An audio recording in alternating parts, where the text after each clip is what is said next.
Ma'am, if you can hear me, we can begin. Yes, we can. Actually, before we start today's session, I just wanted to go back to, I think, part of the discussions we had on secularism. I think there was one question raised is since the 44th amendment, which brought in the word secularism, 42nd, if we remove it, does it make a difference since the other parts of the preamble already have it, and we had a discussion over it saying that while not having it at all didn't make a difference, having had it to remove it uh, is not a good idea. Just to add to that, one more thought is that while adding the word socialist secular is in furtherance of the preamble to the constitution and the fundamental rights and the rest of the constitutional chapters, removing it would actually be offending the basic structure. So that was a thought which was there in my head, and I just thought I'll share that with you. So with that, let's start today's subject matter, which is we are dealing with equality. So before we get into the text of the constitution, I just want all of you to have a look at this pictures which are there, the images which are there in front of you, and everyone should be treated equally before law. So that is the caption. So what are the thoughts that come to each of you? Can you all just share?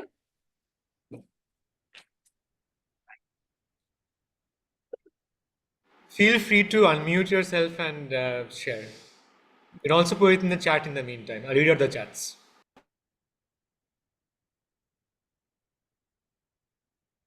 Anybody, any thoughts?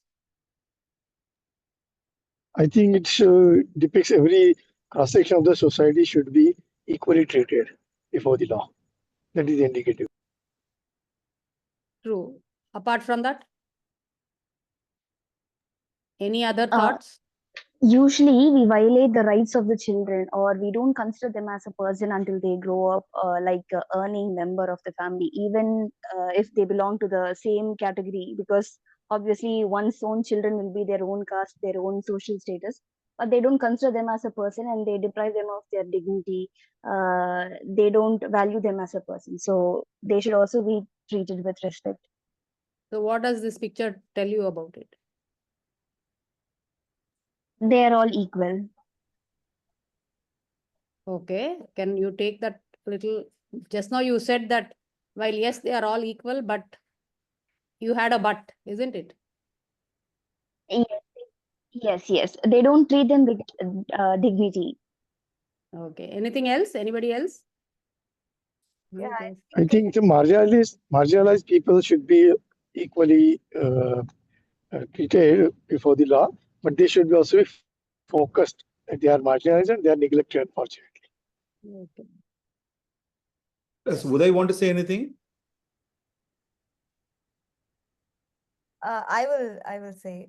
So I think this is saying that everyone should be treated equally, regardless of age, gender, class, occupation, abilities, or challenges. Um, yeah, education, caste, Okay. or religion. Fine. Any other thoughts? Others who have not spoken? I had a question more than a thought. Do children ever, um, other than labor laws and stuff about right to work or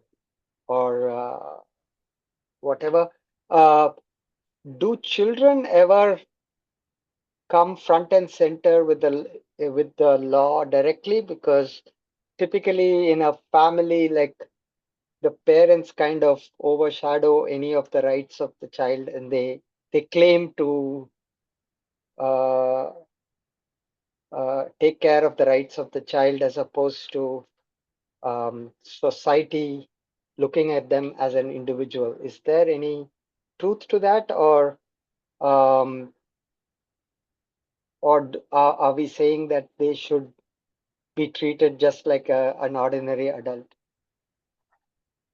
No, we'll come back to that. Yeah, I mean, you can, the constitution, once we deal with the rest of the provisions, I think your question will be answered. Okay. Park it just now. Several others there.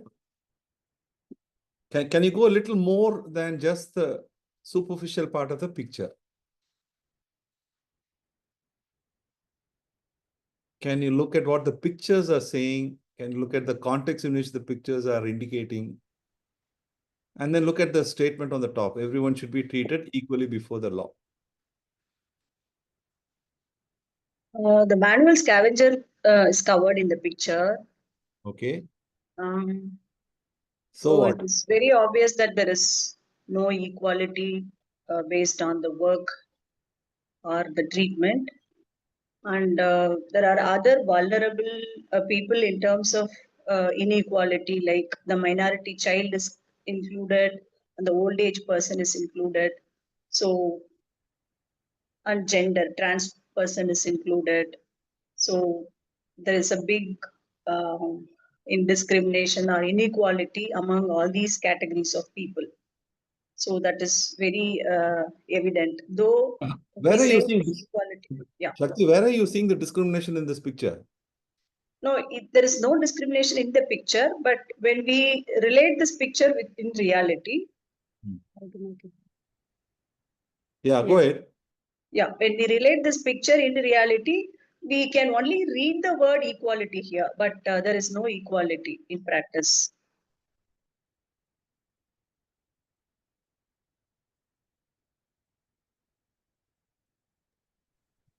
Right. You now I see the minority child is also, I don't know if the picture is communicating, is also physically handicapped. He doesn't have both his arms. His arms are amputated. Right. So you see two children in the same picture. Now when we say that, I mean, this is not posed to you, Shakti. Generally, I'm just saying. So what does it mean to treat both these children equally?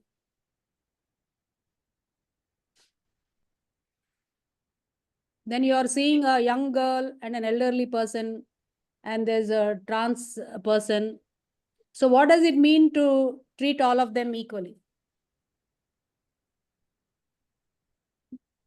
To provide the basic rights. For example, both the kids should be given the right to education freely until the elementary school education. Is that how you're asking? No, I'm not asking anything. I'm just asking your thoughts. Why don't we hear other voices also? Okay. What does it mean when we say that all should be treated equally? I think for everyone to be treated equally, we also have to take into account the historical injustices that certain people, like, Dalits, Muslims have faced in our country. And so to be treated equally doesn't mean for, just an equal law, but also to look into the historical injustices. So, just that. Yes. Another thing that comes to my mind is for them to be treated equally, they must have equality in opportunity to pursue any of their uh, either the ability to go to school or to or anything, but whatever they want to do, they must have the opportunity just like everybody else in the society. Yeah, nobody is preventing them. Everybody can go to school. Who's stopping them? There's no policeman telling you not to go. Everybody is free to pursue their dreams, attend any school. But what if they don't have a school to attend to locally?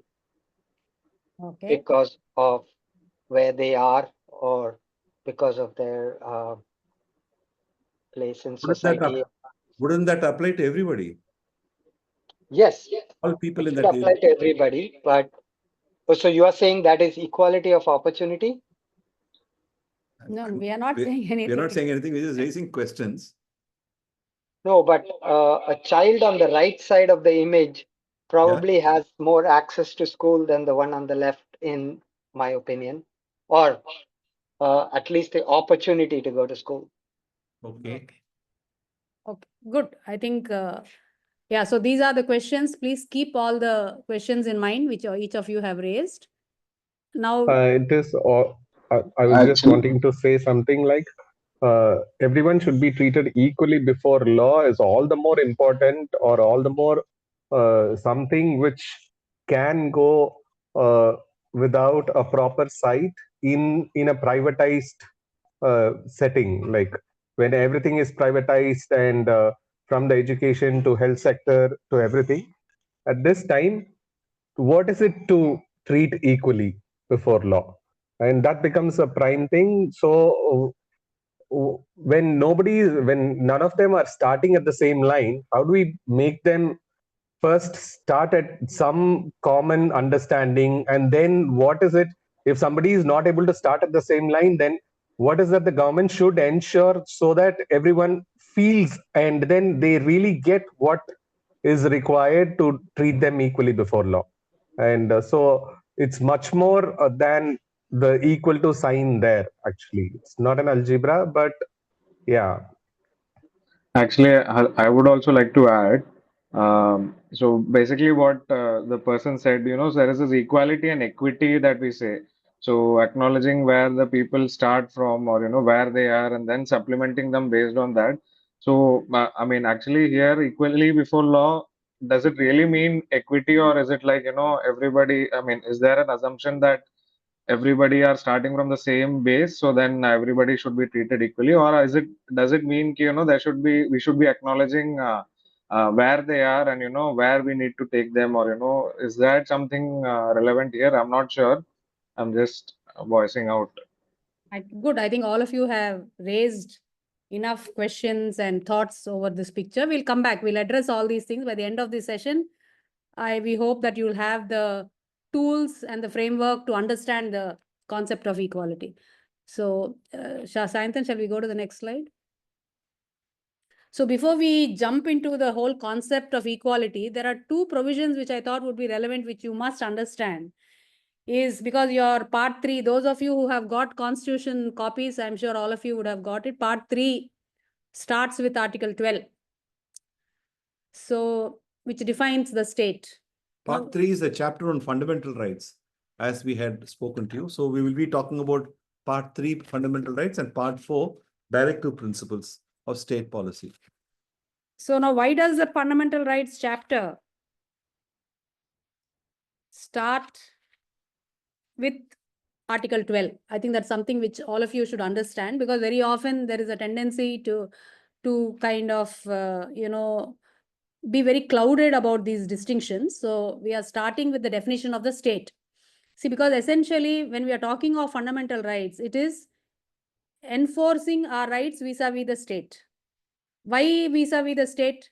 Because going back to the old political, the social contract theory, like we have given up some of our rights and given the state the authority to regulate the day-to-day lives of all its citizens. And part of the social contract is that the state shall also guarantee that we are able to enjoy all the fundamental rights which are inherent in each of us. We had discussed this in the earlier, when we discussed about the preamble, that the fundamental rights is not something which has been gifted to us by the Constitution or by the Constituent Assembly, the makers of the Constitution. It is something which is inherent in each of us, and we are born with these rights.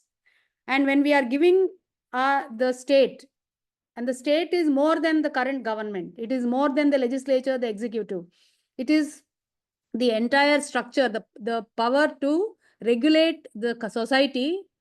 And in return, we have agreed that yes, I am willing to abide by certain things. I am willing to regulate my behavior in accordance with the rules laid down. So we are surrendering certain freedoms to ensure that we live in a very organized society.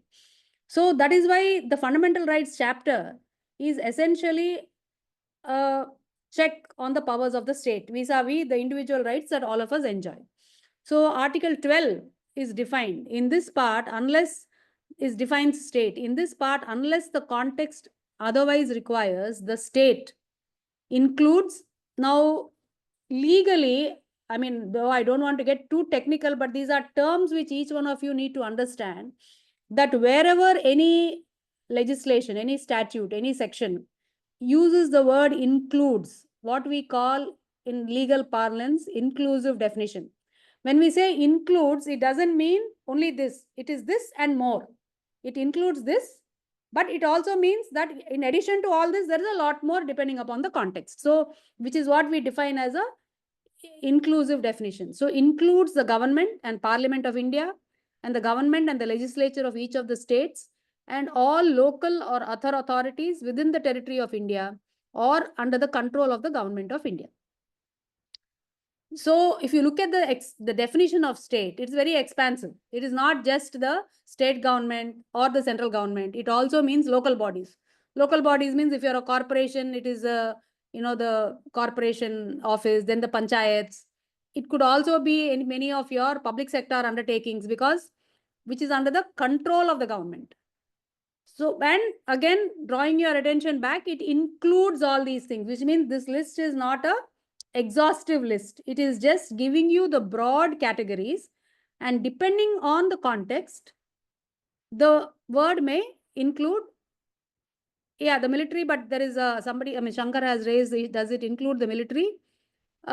Yes, but in the context of not the armed, because there is the fundamental rights chapter itself excludes the fundamental rights vis-a-vis the defense forces, but definitely the civilians vis-a-vis the military, yes. So this is very imperative. Each of you should keep in mind that whenever we say that your fundamental rights are violated, it automatically follows that it is a violation by the state. Just to give you a very simple understanding, if supposing your neighbor, somebody's neighbor kills a person, you lose your life. If a police person shoots a person or you die in police custody, even then you lose your life. So both is a loss of life, and right to life and liberty is guaranteed by the Constitution under Article 21. Now, even when the neighbor kills you, a person dies. If a policeman kills also, a person dies. And both are murder, no doubt about it. But when a policeman who is a representative of the state kills a citizen, it is not only a murder, which is an offense for which you can be, charge sheeted, etc., and be convicted and sentenced to prison. It also amounts to a violation of your fundamental rights, because it is the state has failed to protect the rights guaranteed to you under the Constitution. So let's move to the next slide. Yeah, so this I have already discussed. Go to 13, Shannon. Yeah. I just had one point on 12. Yeah, please. I thought it'll be interesting. If you just, Shannon, can you just put the slide again, please? See why, for example, do you have this wide meaning of state, right? Think about it a little bit. And Saila explained it, but the understanding is the state at the upper reaches is different from the state at the lower reaches. So someone like a local body, someone like a panchayat, municipality, corporation can be more, shall we say, more in more controlled by what society thinks. State at the upper reaches is less amenable to what society thinks. So it's very interesting that Ambedkar was very, very keen that you have a very expansive understanding of the state. And he was particularly keen that you include local authorities. Because local authorities can sometimes be rogue element, right? And think of discrimination. At the lowest levels, I mean, we all know that. Because, sitting in Bangalore, it's easy to say, oh, discrimination doesn't really affect me. But the moment you go to the more and more away from the urban areas to the rural areas, especially social discrimination, affects you much, much more strongly.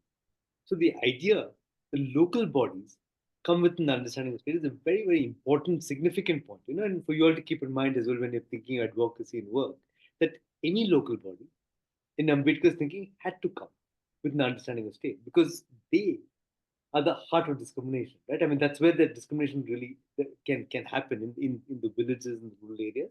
And the state needs to be made accountable for any discrimination that happens in those areas. So I'll just quickly come. Yeah. So let's go to 13. Yeah. Now Article 13. So as we are discussing, the fundamental rights chapter is vis-a-vis the state.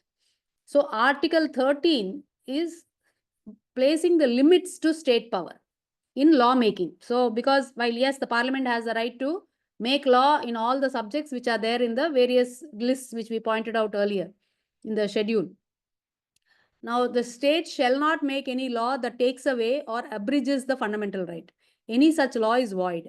Any law made which violates fundamental rights is void. Even if an individual consents to their fundamental rights being taken away, it is not legally valid. This is not an exact reproduction of the article, but this is the substance, simplified substance of the article itself. But what you need to keep in mind is that the state cannot make any law which takes away or abridges your fundamental right. I think on the last occasion, the discussion on, the amendments, violation of basic structure, all that was discussed. So all this is also part of the discussion, that a state cannot, now law will also include constitutional amendments. I mean, I don't want to go into the other discussions, whether the earlier phase where the discussion, I mean, the Supreme Court first held that the law does not include the constitution, and then let's not get into all that. But law means any law, including the actions of the executive, a government order, any executive order. So even customary rights. So all these things which have the force of law there is a limit to that exercise of that power, which is it cannot abridge or take away your fundamental rights. Yes, sir, Sant. Now the last sentence, just go back to the previous. I just wanted to, the last point, bullet point, even if an individual consents to their fundamental rights being taken away, it is not legally valid. Now, this is again something which, because those of you who are working in the social sector, for instance, workers, the last grade employees, they may be willing to, now paying less than minimum wages is actually a violation of your fundamental rights, because it is you're exploiting the person concerned. Now, you may well say, well, that worker and I have negotiated, we contracted, and that person has agreed that they will work for less than minimum wages. So what is your problem? But Supreme Court has time and again held that fundamental rights cannot be waived by the citizen, because it is actually a check on the state power. It is not whether the citizen is willing to give up the rights. It is a constraint. It is a limitation on state power. So in that context, an individual cannot, even if you say in writing, hereafter, I don't mind being exploited, I don't mind being beaten up by the police. The police can torture, even if assuming an entire community will say, no, unless the police people torture, you won't get the truth out of, the culprits. So we are agreeable, let them torture, So this kind of even waiving of fundamental rights is not permitted. And that is a part of the guarantees under the fundamental rights. Let me give you one practical example of this. For example, if you are going in fact-finding visits to places where custodial violence has taken place, especially with people coming in from very poor backgrounds, you will constantly hear, it's okay if they beat me, short of killing me. If they're doing it, that's fine. Maybe they're required to do it. Or policemen can do so much, and that is part of their job. And therefore, this has now become something like accepted that up to a point you can give away your rights. Now, in law, that is a wrong understanding of our rights, because these rights are not given to us by somebody who's there, who's giving it to us. As we have discussed it several times before, these rights are our entitlements, which the Constitution gives us. The Constitution recognizes that we have. Nobody is giving it. It's there with us. As being born in this country or being in this country, it is there with us. Here, we need to keep in mind two other things. In part 3, you will find two words changing in different parts. One is person, one is citizen. Some fundamental rights are available only for citizens. Some fundamental rights are available for all people or all individuals in the country who are living within the geographical limits of India. So please keep an eye on whether the particular article is saying person or whether they are saying citizen. Yeah. Next slide. Can I park a small question over here? So is this with respect to the state only? Like, for example, in cases of assisted suicide or euthanasia, if somebody sort of gives their signs of their sort of thing to live with their family members, is it permitted then? Where would that sort of be placed in this? We don't have, see, I mean, euthanasia is a completely different subject, but as of today, euthanasia is still murder in our country. So we have nowhere, because there's no way that you can ascertain whether consent is valid, not valid, the moral question of, can private. So there are a lot more debate. I think that we would be kind of getting diverted into a debate on whether euthanasia should be provided for or not. So yeah, but as of today, there's no such a law which permits euthanasia in our country, even if the person consents. Sure, thanks. Can you give me the text of the article, Sayantan? Yeah. No, this is just a Text of the article. Okay, I'll just text as in the book. hang on. It's not there in the slide. I'll just put Okay, it. then leave it. Article 14 you wanted or 13? Yes, Article 14. I'll just get it. So the language, those of you who have the Constitution Barracks with you, Article 14, you please look at it. The article reads, the title is Right to Equality. And the article reads, Equality before law is the heading. The state shall not deny. So the opening, which you can see here, state shall not deny to any person equality before law or the equal protection of the laws within the territory of India. Now, Suresh has just pointed out, doesn't matter. Just go back to that slide.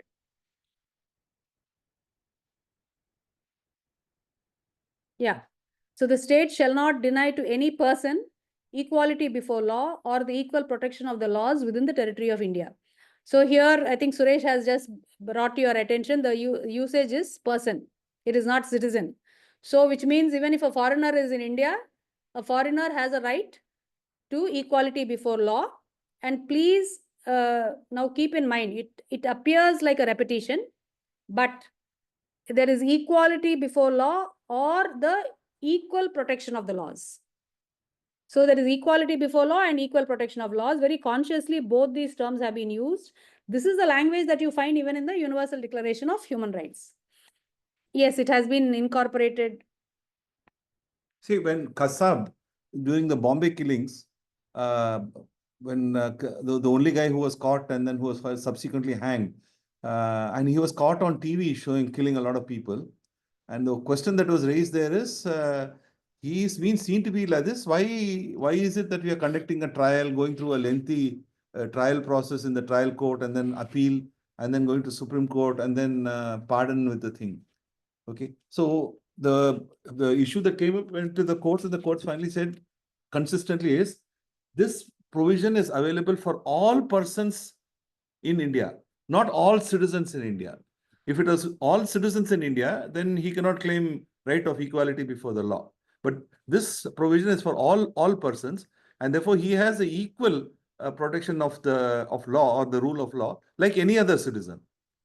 And like any other citizen, he has to go through the trial process and go through the entire whatever is the legal process before any decision is made of him. So this equality before law was again one of the issues that came up there. With a lot of demand for him to be hanged immediately, they said no. The court said no. They have to go before the legal process. Okay. So yeah, shall we go back to the slides?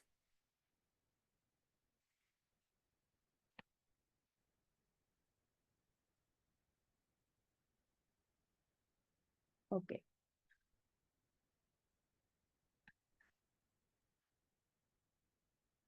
Now, please recollect the pictures that we saw.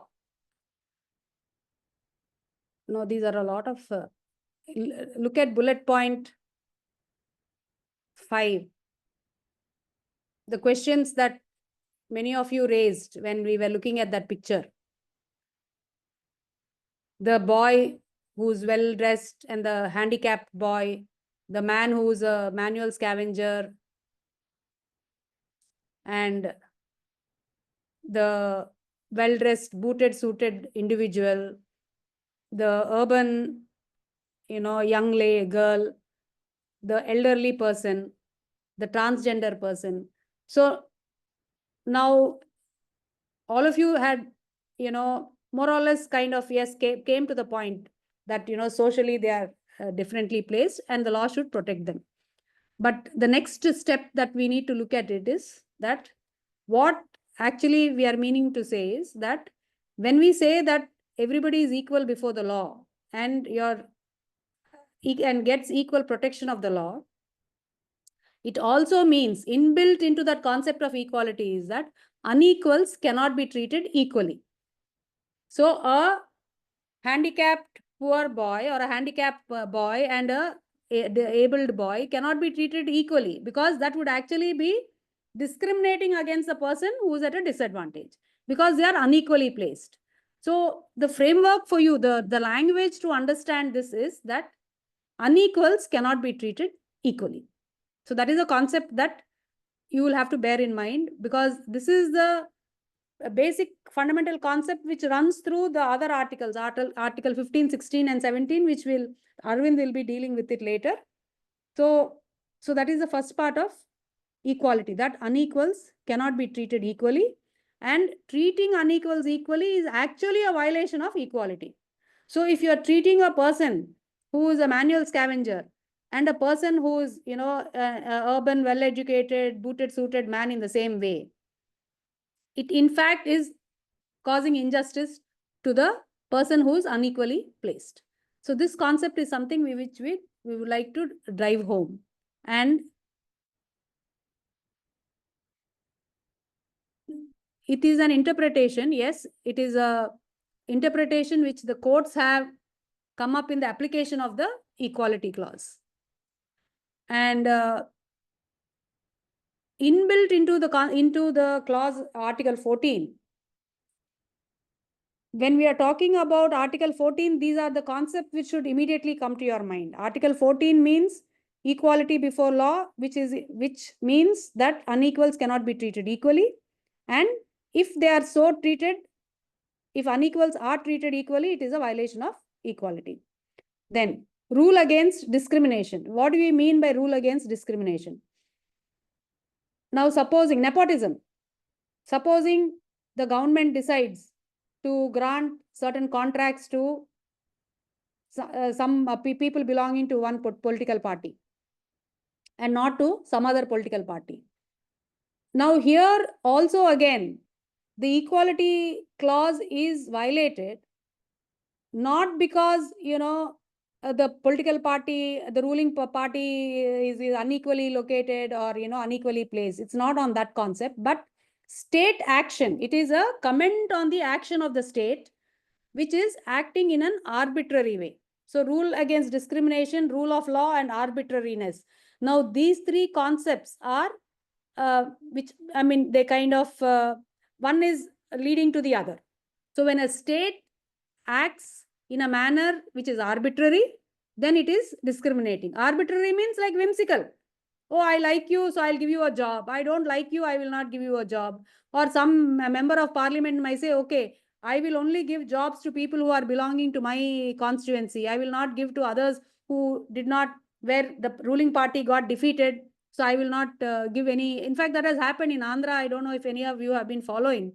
Like certain benefits, like the Narega and other social welfare schemes in certain pockets of Andhra during the Jagan's government, he very clearly they had marked out their party supporters, and these benefits were given only to them. And people who voted for Chandrababu Naidu, the Telugu Desam, they were denied all the benefits. So those people went to court, and the Andhra Pradesh High Court has now given a direction to the Andhra government that no, you have to give everybody. Because once you are a state, then you cannot act in an arbitrary manner and favor one against the other. You have to treat equally, everyone equally. So inbuilt into the concept of equality is rule against discrimination, rule against arbitrariness, and the rule of law. So when we are talking of rule of law, it means that once there is a standard which has been laid out, if there is a tender which is issued calling for contractors, then all eligible contractors should be considered, and there cannot be any arbitrary favoritism against one or the other. And equality does not mean formal equality. That is what the earlier picture also showed. Because when you're talking of formal equality, there is that law prohibits both the people, the homeless and the others equally from sleeping under the bridges. That was one of the a famous quote. So yes, even I mean, you bring in a law tomorrow and say no person should sleep on the streets, which is fine. I mean, a person with a house will not sleep on the streets. But who are the people who are sleeping on the streets? It is the homeless. So you can say, yes, but the law is equal. It is treating both the homeless and the... so this is the formal equality. When you say nobody shall sleep on the streets, it is a law which is being equally made applicable equally to all. But then what is happening? You're treating unequals equally. So here equality does not mean formal equality. You're meaning a much more... I think one of the discussants had said, the participants have talked about equity. So equality goes beyond formal equality. Yeah, so this picture, I think, gives you, you have the 3 children who are watching the, I think that is the baseball. Baseball, yeah. Yeah, baseball game. We could have put cricket, but yeah, but this is a picture readily available. So formal equality is all 3. There are 3 people, 3 children who are all of different heights. All of them have been given the same set of stools, benches to stand on. Now you can very well say, well, all 3 have been given benches. If one of them can't see at all and has to see through the cracks, too bad. As far as we are concerned, we have treated everybody equally. So this is the formal equality. Now look at the substantive equality, because ultimately, what is the purpose? The purpose is that all 3 should be able to see the game. That is the end purpose. Is that end purpose and the objective being achieved? So when we give them formal equality, the end objective is not being realized. Whereas when we are talking of substantive equality, now the tall person actually doesn't require a bench at all. So he's still able to get a good view of the match. The slightly taller person needs 1 bench. The short person requires 2 benches to stand upon. And you cannot now complain, hey, what is this? You have denied this person a bench and you have given the other person two stools to stand upon. Because this is actually achieving the objective of all 3 being able to comfortably watch the game. And that is what substantive equality is all about. And so when we are talking of equality before law and equal protection of law, we are referring to this substantive equality and not the formal equality. Yes, next slide.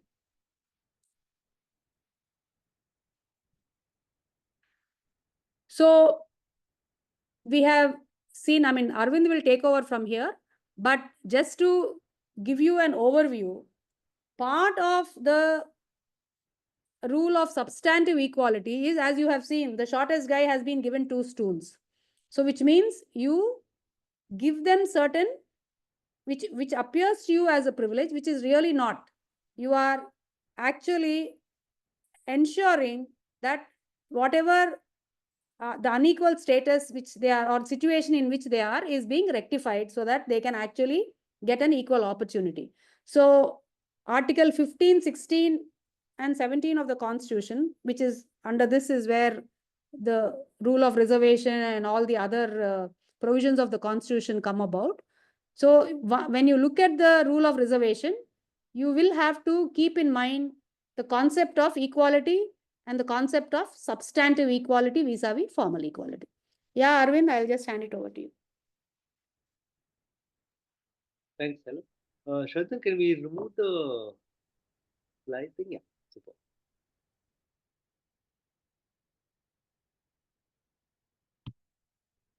Yeah, what I was thinking, we can take maybe one step backward and just look at see what we have done, right? If you think of the connecting link between the previous 2 sessions and this session, what we've done in this session is get a little more into the substantive constitutional law, right? And that's always a little, I think it's a lot more challenging, a lot more difficult. It's sometimes easier for everybody to relate to the speeches of Ambedkar than to getting into discussions of, the tests of equality. It's always very challenging. But it's a very important bridge we have to build. And we have to pay attention to the details of this, because that's super important. Like, for example, what Suresh just indicated, right? And that's an important point. When you say equality, what do you mean? It's all persons. And the word person is such weight. It's not a superficial word. It's not just put there for the sake of being there, but actually means that Kasa is entitled to right to equality. So the point being this, right? I mean, as students of constitutional law, students of constitutionalism more broadly, you should be able to argue from the perspective of the constitutional imagination, which is when people make the point, oh, it's horrible. How can the guy's done this terrorist act? How can we give him any mercy? Your argument has to be that that is fine as an emotional argument, but we are governed by the Constitution, and the Constitution has a provision called Article 14. Article 14 has the guarantees the right to equality, and the right to equality is guaranteed to all persons. Of course, then the counter question is, then as citizens, do we have any rights at all which are different from what every person has? And the Constitution envisages that as well, because again, we'll just look at the structure in a little bit. Look at 14 and 19. 19 says citizen, 14 says person. 21 is the right to life, says person. Right? So these are, I think each word can mean significantly important things. And you will only learn that by, again, the distinction, right? Why it's such a, I think all we can do, I think, is provide a certain sense of hopefully, certain sense of excitement about reading this area, and certain way in which you go a little further into the area itself. Because if you look at it, right, the Constitution, I mean, again, going back to the link between the first couple of sessions and this sessions, if you think of the Constitution, there's a very interesting piece by Upendra Bakshi, which looks at the Constitution's relationship with what he calls C1, C2, and C3. C1 is the text of the Constitution, which we looked at in some detail. I wouldn't say some detail, which we introduced you to. C2 is constitutional interpretation, right? Which is the various judgments of the Supreme Court and the High Court, which give content to the text, as it were. And C3 is what he refers to as the ideology underlying the Constitution, or a kind of a citizen's interpretation of the Constitution, or a people's interpretation of the Constitution. C3 is, again, we referenced it in the first couple of sessions, is really the Constituent Assembly debates, right, which give you a sense of the passions which underlie why these provisions are there. C3 could also be the question of, a people's movement and the way it succeeds, or the way it gestures at interpreting the text of the Constitution. Right? So it's a challenging area, because we look at the question of C1, C2, and C3 when we're looking at a provision itself, right? And that's the challenging part. I tried, in the sense, of 12, right? 12 might seem a very boring or very banal provision. It's saying, what is this definition of the state, which is making it so broad? It's self-explanatory. But you go back to the Constituent Assembly debates, you realize that people have thought this through. When you say, why are you saying local body? Because you understand the local bodies are the heart of the discrimination which people face on grounds of caste. And so you have to address the question of local bodies. And it has to be come within the framework of the Constitution. Right? And so all of these concepts you get by, in a sense, engaging with the question of C3. And C3 can lie in Constituent Assembly debates. It could lie in people's movements and their response to the Constitution. And that's a very, very exciting, very interesting way of thinking of the Constitution. Saying that, let's get back now to C1.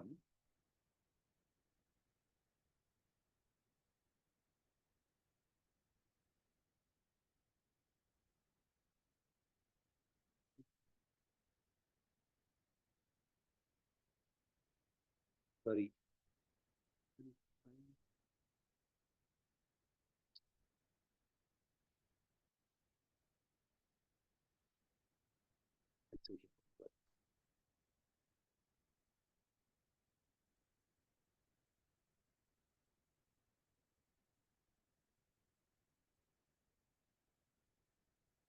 Right. This is, I mean, again, this is a very, for those of you guys who are using more on online sources, very quite useful in terms of just very well organized, the constitutionofindia.net kind of way of basically presenting the Constitution in an online space, as it were. And see, if you look at what we're interested in now, the fundamental rights chapter, which is the technical point we really got into, right? Look at the way it's divided, right? Saila took you through the question of the general articles 1213 and the equality provisions, right? Which are, she's taking you through it, 14, 15, 16, 17, and 18. Right?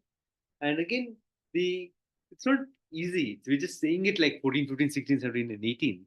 But 14 is the broad kind of is maybe we can call it the the article from which everything flows, the equality notion, which is significant.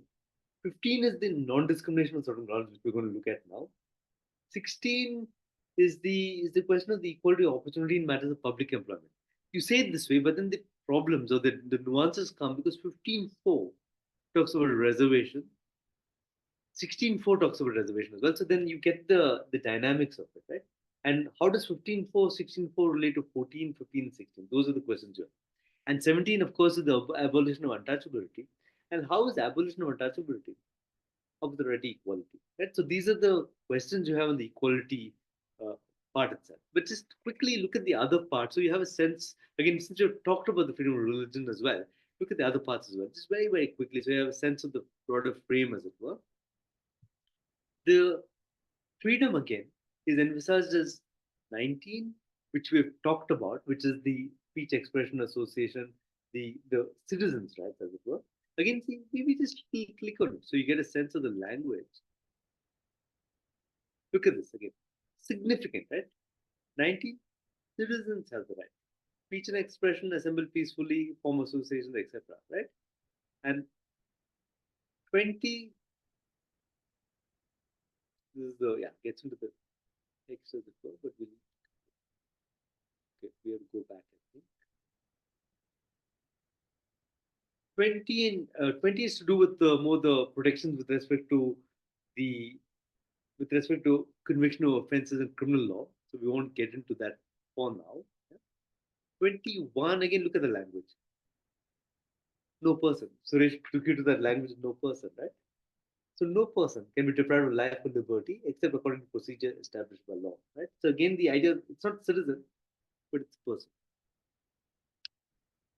And 22 will leave aside for now.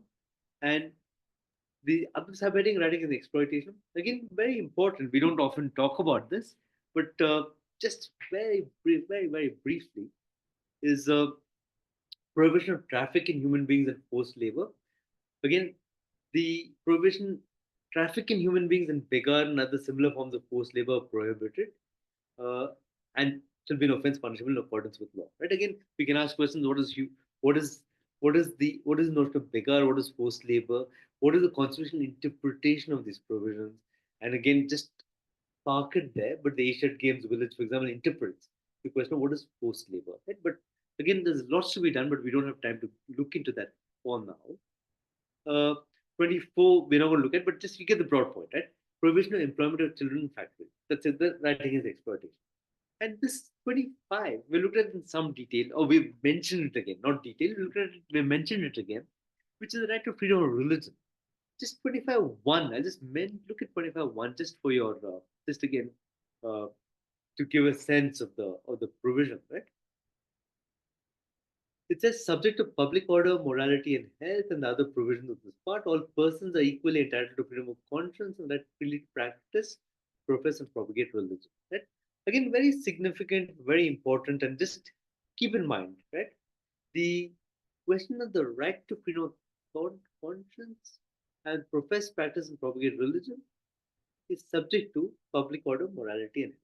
If you ask the question why, again, we could have had a debate on this, but we don't necessarily have the time to go into it immediately. But keep in mind that when you reference the question of, say, injustices within religion, this becomes very significant and very vital. Again, the Constitutional Assembly debates has a lot to say on this point, and the women members in particular are very vocal on why public order, morality, and health and other provisions of this part are very significant as limiting the right to profess, practice, and propagate religion. Because the entire point is simple.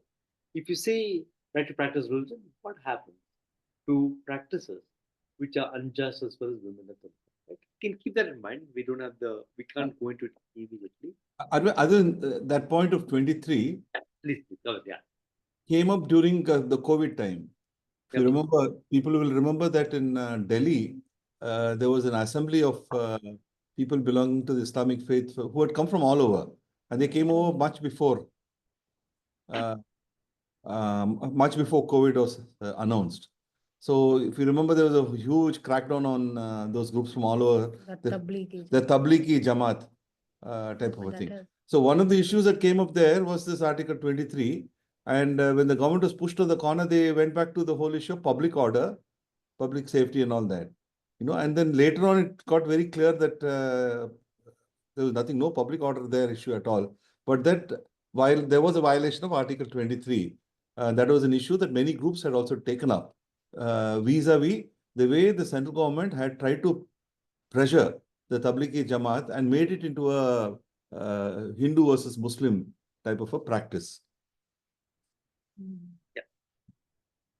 So just to say that these things are relevant at any point in time, they continue to be relevant. And as situations change, we'll have to creatively look at all these provisions and see what can be used and what can be expanded, what would be interpreted.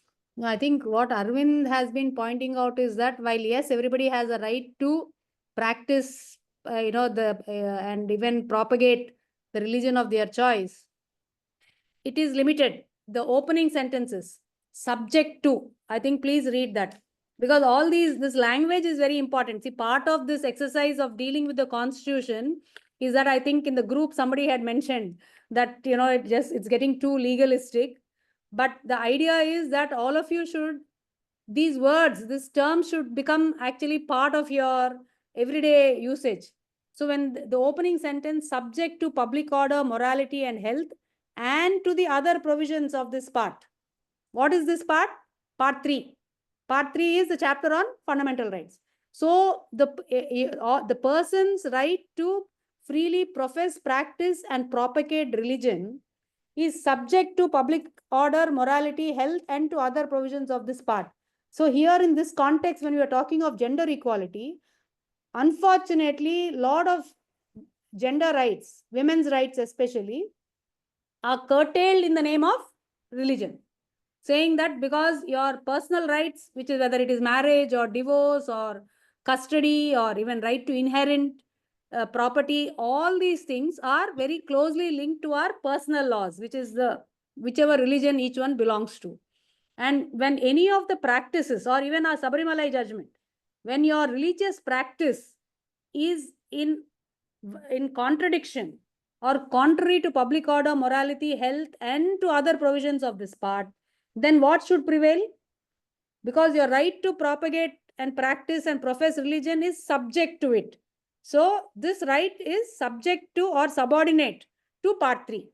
So please keep that in mind, that when you're it's not a, absolute right. All rights for that matter are regulated and are subject to certain restrictions, some certain limitations. And that is, I think, what Arvind has been trying to point out, that just keep, because ultimately everything goes back to equality and arbitrariness and, the right to be treated equally. Yeah, yes, Arvind. Thanks, Hala. So the the point which we're making is, okay, since we've got into looking at 25.1 at least a little more in detail. See, I don't know if Vinay is over here, but he's been very strong in advocating on this idea of the 15 women members of the Constituent Assembly. There's a book on this, we've mentioned this before, called Founding Mothers of the Indian Constitution. And the simple point is, what do the 15 women contribute to the making of the Indian Constitution? And the key, absolutely key contribution is to Article 25. Absolutely key. Because they're the ones who say that, when you say practice religion, especially the word profess is not a problem, right? I profess whatever religion I want. How does it matter, right? Again, it's at the level of thought, not necessarily in terms of practice. But when it comes to practice, there could be all kinds of problems. Your practice could be casteist. Your practice could be against the notion of gender equality. Your practice could discriminate against LGBTQ persons. All these problems come in with the question of practice. So the women members said that, this is unlimited right of practice. It is deeply problematic. And if you read the Constituent Assembly debates, which actually the Achut Chetan book does very well, then you get a sense, right, that the limitation of the word practice comes from the advocacy of the women members. Again, if you look at this is C1, C2, C3, right? This is C1, the text of the Indian Constitution. C1 comes from this question of what you call C3, right? The ideology, the framework, the thinking of the Constitution, which the women members and actually a bit of both exhibited. Because you see the latter part of it, right? Which is nothing in the article shall affect the operation of any existing law or prevent the state from making any law. B, providing for social welfare and reform or throwing open a Hindu religious institutions for public character to all classes and sections of Hindus. So actually, 25 is a very interesting coming together of Ambedkar's thinking and the women members. Right? So, but yeah, that's again give you a quick sense that that's way we can think of the question of the freedom of religion. Again, see, the point is this, right? We can't do everything the time we have, but we can give you a way to think about it, you know? Think about the various provisions as it were. So we'll keep 25 as an example of freedom of religion. Cultural and educational rights I'm not going to get into. Right to property is not there anymore, right? And right to constitutional remedies, again, very, very important, because 32 is your right to file petitions before the constitutional courts for the enforcement of your writs of habeas corpus and for the protection of your right to personal liberty. Again, this hopefully we get a chance to look into more detail later, but just to provide the scheme or the framework underlying the fundamental rights chapter, right? And looking all of this can look very complicated and very, very intimidating. But I'd just say, put it this way, right? If you look at again C2, which is constitutional interpretation, Tyler made the point, right? The heart of it is right to equality. That's one maybe we put it this way, maybe one ventricle of the heart, but the other is 19, which is the idea of your right to certain freedoms, right? Again, look at what are the freedoms we're talking about. So you know this, and it's very important at the basic point you must know, right? Citizens have the right to speech and expression, assemble peacefully and without arms, form associations, move freely to the territory of India, reside and settle in any part of the territory of India, and practice any profession or carry any occupation, trade or business. Right? These are your freedoms. Again, think back to the objective of the resolution. You think that these are two very, very central notions. And 21 is the other one, right? Which is your right to what the court has interpreted as life and personal liberty. Again, you read this one line, you say, what's the big deal about this entire thing? But it's real. Here, 21 has really been given life by constitutional interpretation. By constitutional interpretation, right? By itself, it seems a very banal, colorless, boring kind of an article. What does it say? You're not even putting your rights in any positive sense. You're saying you can't be deprived of life or personal liberty, right? Except according to procedure established by law. But the courts have interpreted life in a very broad sense and personal liberty in a very broad sense.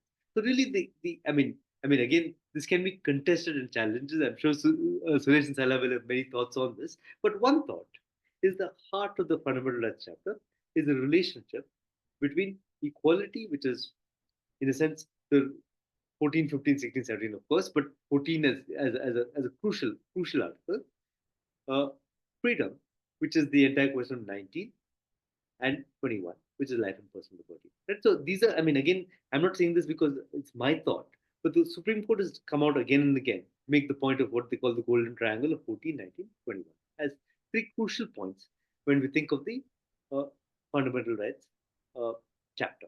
Right? And just to add, I think please Arvind is, I mean, though today's subject is supposed to be on equality, the reason why he is taking you through the framework of the fundamental rights chapter itself is because you cannot understand any article in isolation.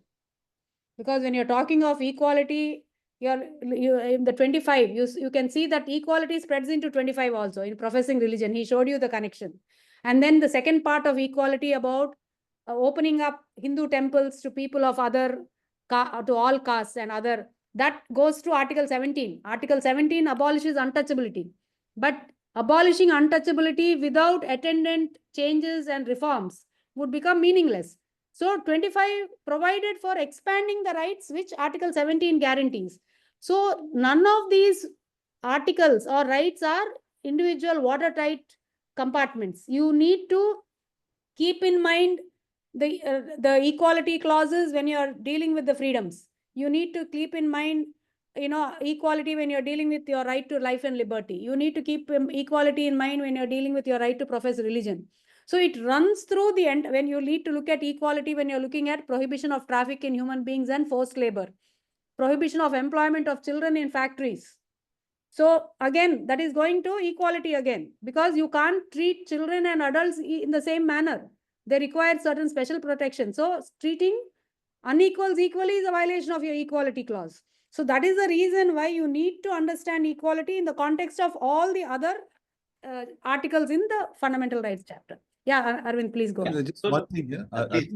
Article 21, for example, has been expanded. Right to free air, right to water.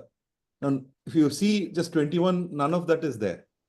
But it has been expanded. It's been expanded saying that we have a right to free air, a right to unpolluted air. Now, pollution was not such a major issue in 1949 when the Constitution was written. It became a much more potent issue by the late 1900s and, of course, this century. Okay, so that's how it got expanded, the right to equality. So like Arvind was saying, equality is part of a triangle. One part of the triangle is Article 14, equality, and we need to know equality from the diversity of India's social and economic context. We've already seen this earlier time, no? How divided we are as a society into caste, into community, tribe, gender, sexuality, language, region, food. Okay, so equality is there. Then you have Article 19, fundamental freedoms, and Article 21, right to life and liberty. So these three things are like a triangle, and each of them will relate with each other. So we need to understand the connections between each. Over to you, Arvind. Yeah, no, there's a very significant point which both Suresh and Saila made, right? It's a question of how do you read the law, right? And what they didn't say this way we do it, but they did it without giving you the modus operandi, as it were, that you don't read anything in isolation. That's your way of reading, right? You might a newspaper article or whatever you can meet, perhaps read it without looking at the connection between the parts intersect, right? And you can't. Tyler's very, very strong invocation in the beginning is you can't read the Constitution without understanding the relationship between one article and the other article, right? And so the example she brought to your attention, right? How 17 is linked to 25, right? 25 2, and that relationship runs through the way you think about the law, right? And that's several points here. One is the first point is you have to read the Constitution as a text in which provisions relate to each other. That is the question of intratextually within the text itself. How does one word or one article relate to the other article? That's one point. Second point with Suresh brought in, that's not enough. You read the Constitution in terms of what the Supreme Court has said about the articles, right? So this adds another level of complication. So the right to free air is not something which is there in the text, right? So if you just read, you say, okay, I know the Constitution, because I've read all the provisions in the Constitution. Actually, you don't know anything with simple reason that 21 has been expanded enormously. And unless you get a sense of that, the understanding of the Constitution is incomplete, right? And that's two dimensions of it, right? Already. And the third is what we are very keen on, is what is the people's interpretation of the Constitution, right? What is the again, going back to the language of Ganabharan, right?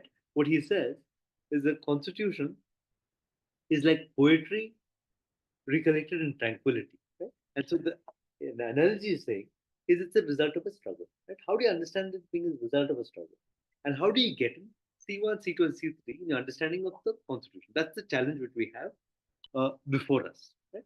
And let's see how we can do with the challenge on what we originally set out to do, which is the question of understanding of 50, right? Maybe somebody can just read 15.1 and 2, please.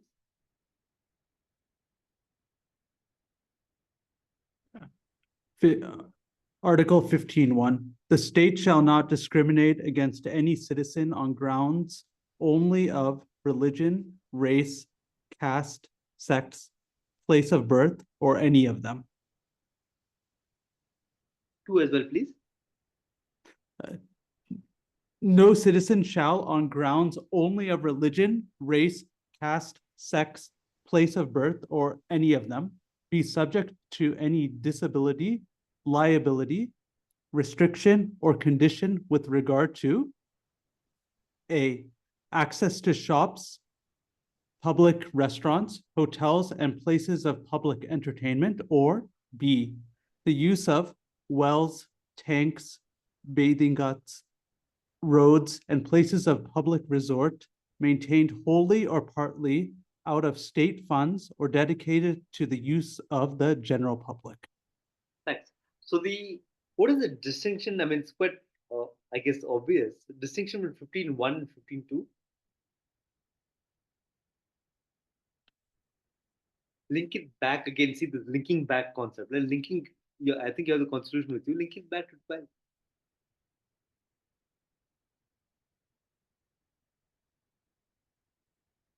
Okay, forget 12 for now. What is the distinction between 1 and 2? Let's just deal with this point.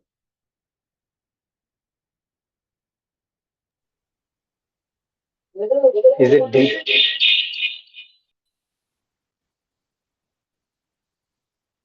Yeah, please go ahead.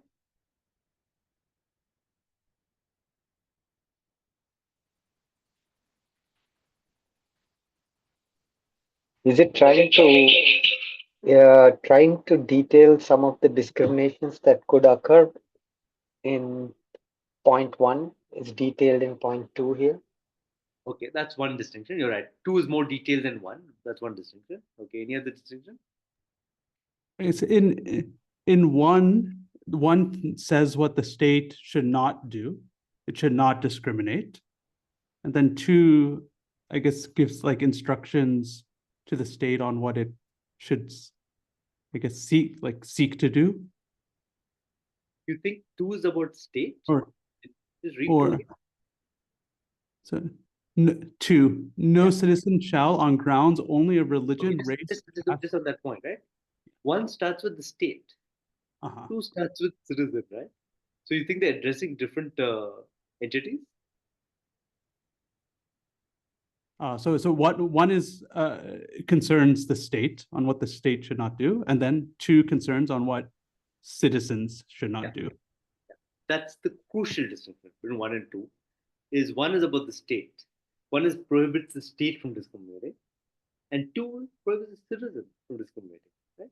And see But it seems to suggest that the citizen should not be subject to any disability instead of saying they should not discriminate.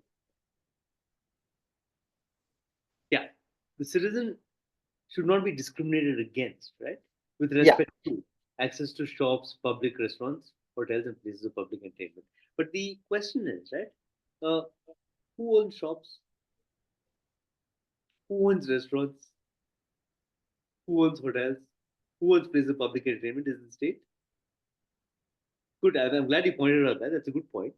It focuses on the citizen as the person whose rights could be violated. It's fair enough. But the question of who's the violator, right? Who's the violator is the question of here. So this again, right? I mean the answer. I mean, I'm not giving my answer in terms of if you read the Constitutional Assembly debates, right? This debate comes up. It comes up. The members keep raising the point that the question again, what is this about? Literally, right? It's about caste. That's the fundamental point about 2. I mean, we're saying religion, race, caste, sex, place of birth. Of course, today, again, the point is, I'm talking about the origin point. But today, of course, it applies to all these markers and may be deeply relevant, for example, in the context of religion, right? We know that in terms of the fact that the citizen is discriminated against because of his religion with respect to access to shops, public restaurants, hotels. We know that in terms of the range of restrictions. For example, Uttar Pradesh has been coming up with in terms of Muslims and how their ability to access certain facilities. But if you go back to again, which in this case is the C3, the Constitutional Assembly debates, the sense you get is critically, what was the concern of the members of the Constituent Assembly was the fact that we have in this country norms which restrict your ability as a citizen to access public facilities based on based on your caste, right? And that's the critical thinking which comes from the Constituent Assembly. And look at what is the again. This is a very again the C3 point is very interesting because you think back and say it's as I think as one of you just mentioned, right? It seems very detailed. What's this question of detailing to this extent? Should a constitution have this kind of a detail? Do we need to mention wells as separate, tanks as separate, bathing guards as separate, roads and places of public resort as separate, shops as separate, etc. Right? You read the Constituent Assembly debates. Their concern, for example, I mean, there's an Ambedkar has a reference to the concern on shops, right? Where somebody says, okay, you put shops there. What about if I'm denied the right to, for example, right to somebody, if the citizen is denied his or her right to use the facility, barber's facility, based on his or her caste, right? And he says the shop should be read in a broad sense. Again, it's a question of reading, right? You read the word shop in a broad sense. They include even include the question of services which are offered by shops. That's the way he frames it, right? So again, you see the fact that each word has actually been thought through, because this is again thought through in where does it come from, right? The members again are members of the society they come from, right? And they're thinking that these are the issues we face. The issues of wells, the issues of tanks, the issues of bathing guards, the issues of roads, these are the issues we face in this country, right? And so that's why we need to have a provision which particularly takes note of this, right? And again, why I'm mentioning this in such detail is this debate is there in great detail in the Constituent Assembly. And my own feeling, again, I'm totally open to being corrected by both Suresh and Saila, is that it's not achieved the same level of discussion in the seat in the interpretations of the Constitution. For example, right, we have if you look at 14, 14 is in great detail. You find enormous case law on 14, but 15.2 you won't find the same level of detail or same level of judicial interpretation. Again, makes you think back, right? The question of how, though you have provision which is actually about safeguarding citizens from discrimination by other citizens on grounds of caste, it's not used to the same extent, or it's not been mobilized to the same extent. Again, because of, I think the framework of caste and what it allows for and what it doesn't allow for. Right? So again, I think it's very important for people to know 15.2 and say how can we start utilizing it in the work that we do. How can there be create more interpretation of the question of the provisions in 15.2? Right, that's one part of it. But we'll get to that. The reason I circulated the piece on Mard is to actually link up. Of course, I mean, if you guys have read it, you'll realize it's to link up to 15.2b. Right? What was the Mard Satyagraha really about? And I mean, this of course it's not there in any express overt fashion, but we can think of this as really the 1927, what happened in Mard, as the background to Ambedkar's advocacy of the importance of having water bodies and public facilities as a site in which discrimination happens, right? And the listing flows from. I mean, again, there's a very beautiful phrase which Kalpana Kannavaran uses once in the description of the Atrocities Act, right? She says the Atrocities Act, the Scheduled Caste and Scheduled Tribe Prevention Atrocities Act, which lists in great detail, right, the forms of discrimination to which Dalits are subjected to. She says it's like an archive of the actually existing discrimination in villages around the country, right? And in similar sense, 15.2 is an archive based on the knowledge at that time, based on understanding at that time, of the forms of discrimination which people are subjected to on grounds of caste. And I think it's useful in this context to look at the question of the water bodies and the tanks and the Mard Satyagraha, right? And which is the piece which has been circulated to you all. And maybe we'll talk a little bit about that, unless anybody has any pressing thoughts on 15.1 and 15.2. Surisala, do you want to comment on this? Yeah, no, just again to show the link which we have been discussing, that I think 15.2 is essentially, Uday had pointed out about whether it is restricted to only, restaurants and ghats, etc., maintained by the state. You see the last 15.2b, the use of wells, tanks, bathing ghats, roads, and places of public resort maintained wholly or partly out of the state funds or dedicated to the use of the general public. So, which means while we have expressly stated earlier that your fundamental rights are vis-a-vis the state, here is 15.2, which is actually, it is a mandate that, it is a protection guaranteed to all citizens that you shall not be discriminated. And if you are, there is an obligation on the state to ensure that the discrimination does not continue. So merely because it is a mandate to the individual, it does not mean that the state is absolved of any responsibility.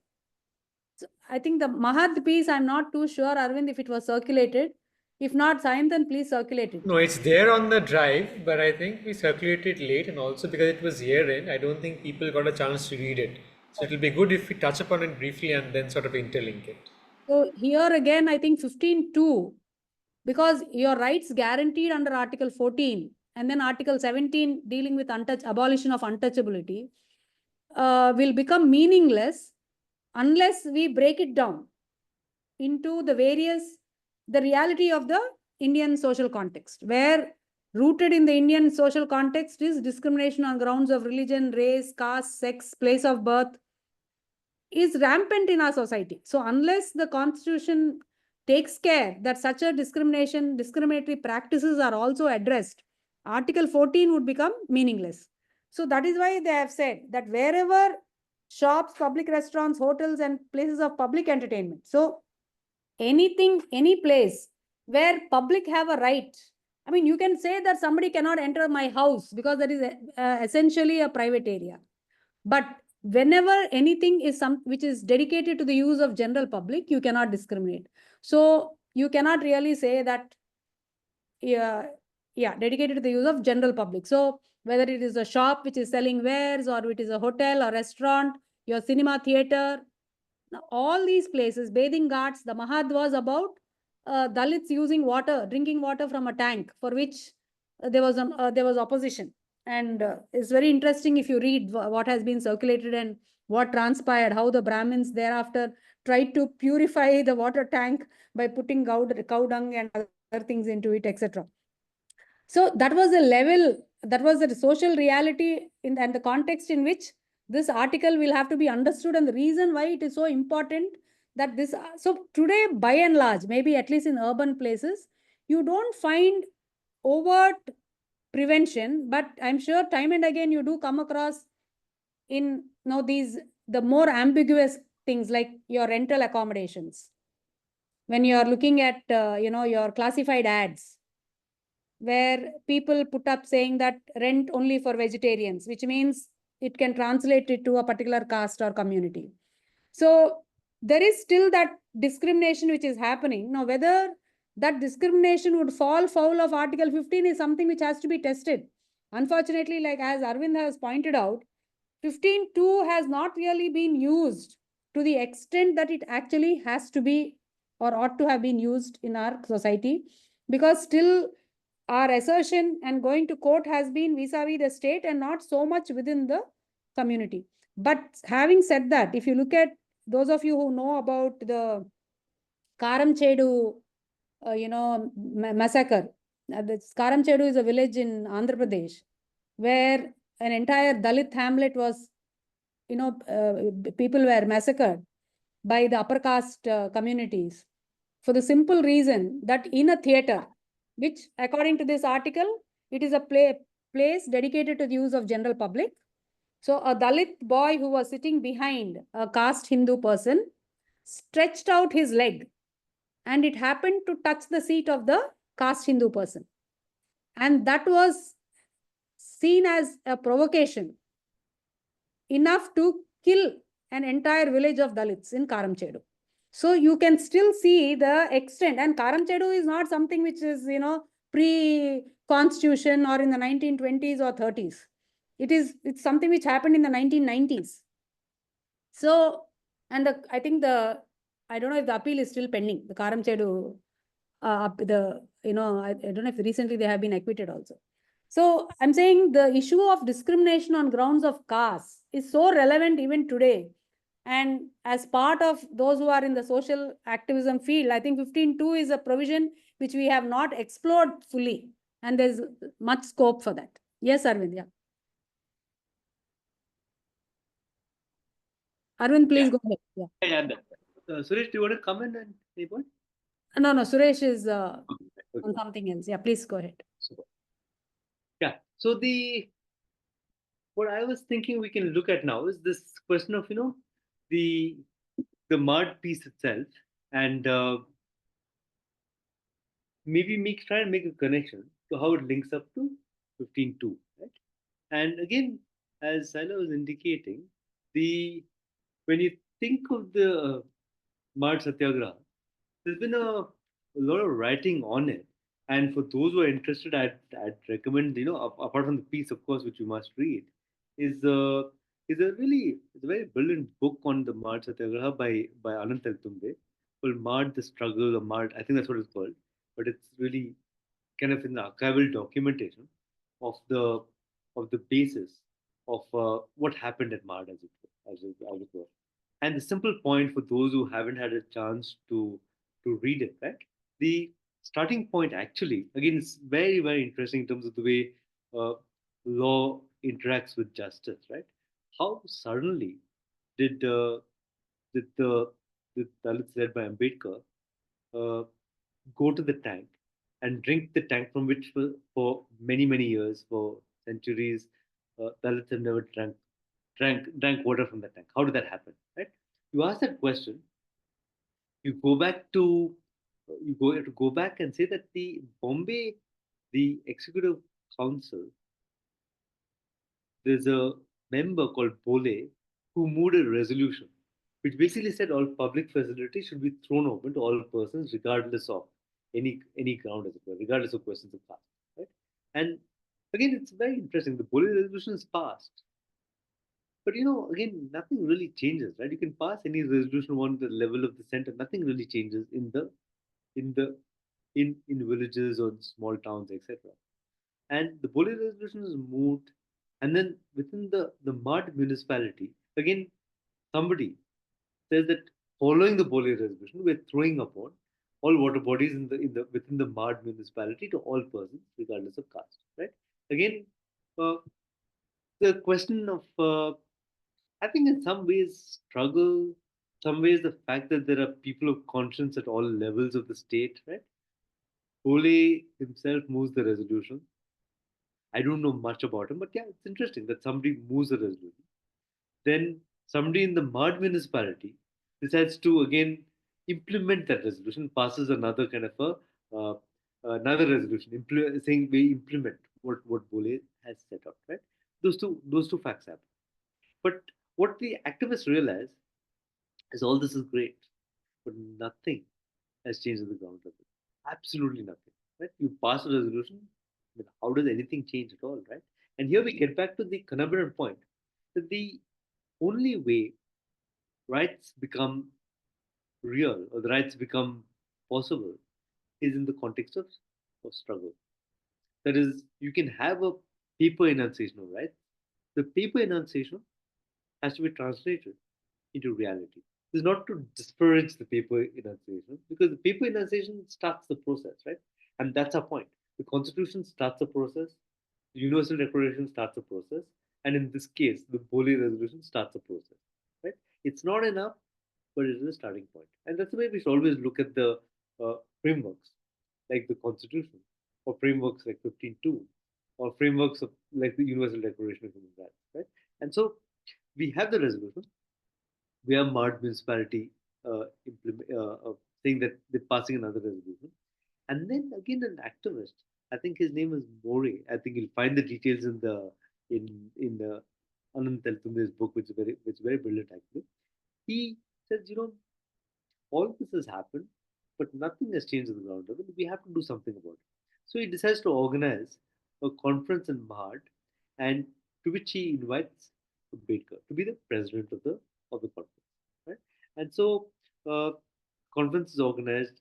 Ambedkar comes to the conference, and they have a range of discussion. And again, you look at it's there in the material. Look at Ambedkar's speech, right? The speech is really about how, again, the preoccupation, of course, the big preoccupation at the moment in time was why the military, going back to the question of the military which was raised, why the military should be thrown open to people from all castes. Again, this is such a important point where, if you could think back, right, why was Ambedkar, why did he have, at whatever level, some kind of an access to education? And he attributes it himself to the fact that his father was served in the military, right? And the British initially, like this, of course, goes back to the Bhima Koregaon story. The British succeeded in displacing the then Peshwas by using the Dalits as a force. And after that, the Dalits became a part of the serving in the military, as it were, in the army, as it were. But at some point in time, of course, the way these things work is, there's a reconciliation between the elites and the colonial powers, which is the British. And what they decide is that we want other castes to occupy the military, and Dalits can be dispensed with, and they're dispensed with. And Ambedkar's big complaint or big point is that we must be allowed to serve in the army, or to have equal access to the army, and it can't just be the other caste alone, because he knows that it's a point of social movement, as it were. This is the early time, 1920s. That's the demand being raised, right? And that's what this speech of my reading of Ambedkar's speech is really about, right? And the way Anand describes this is, then Ambedkar makes a speech, and finally the conference is moving various resolutions, and then somebody from the group says, let's go and implement the Bodhi resolution. Let's go and drink the water at in Chadar tank. And of course, you can imagine how these things are, right? Everybody gets very charged up, everybody gets emotional, everybody marches with Ambedkar leading them to drink the water from the tank. And they drink the water from the tank, right?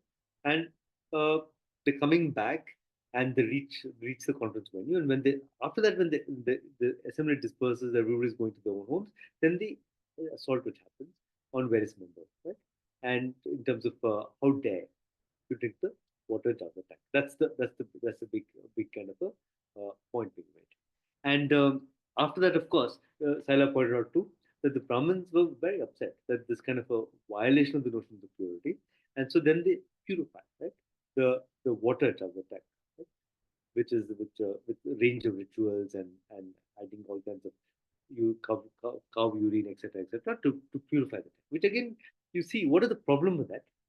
The problem with that is a question of treating the other person as less than human, and it's a question of the politics of humiliation. You're humiliating people in the grounds of the caste that they come from, and you're denying them the right to access water. And how does the law enter this entire picture, right?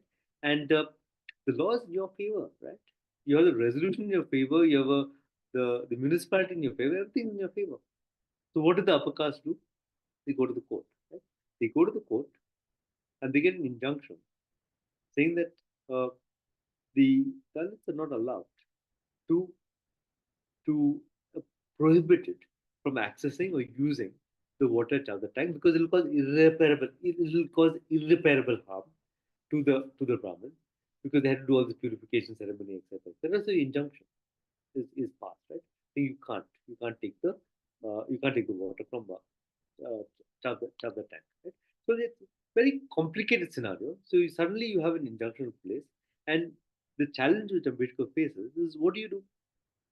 Do you then go and do you then go and break this challenge due to this act of civil disobedience, and say, we will not listen to what the British are saying, we will not listen to will not obey this particular order, and go ahead and drink the water, or don't you? It's a very difficult question, because Ambedkar's point is this, right?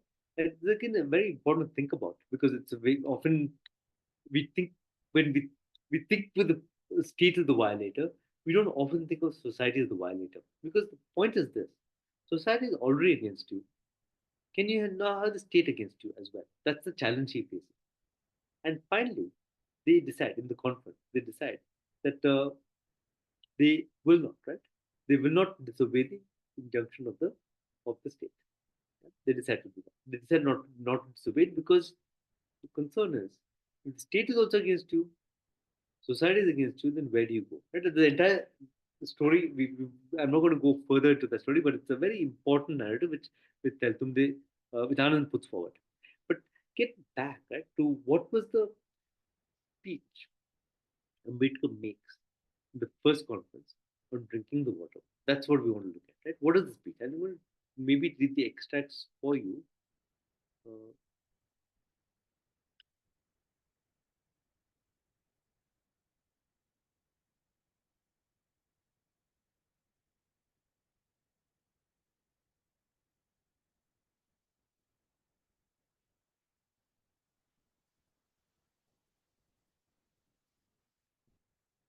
yeah.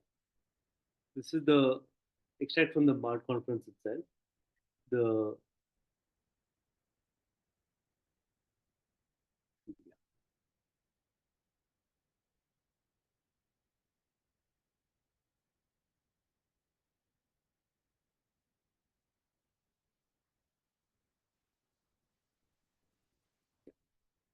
yeah, I talked about this. I mean, the question of the Boleh resolution and then the resolution of the MART conference, etc. Leave that for now. But see, I want to get to the speech which he makes.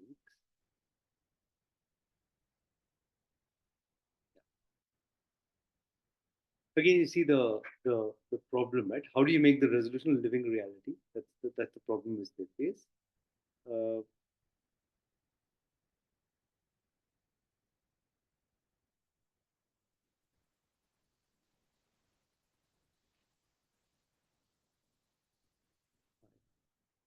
Arvind, should I share? I have the no. specific portion. No. Just leave it to me.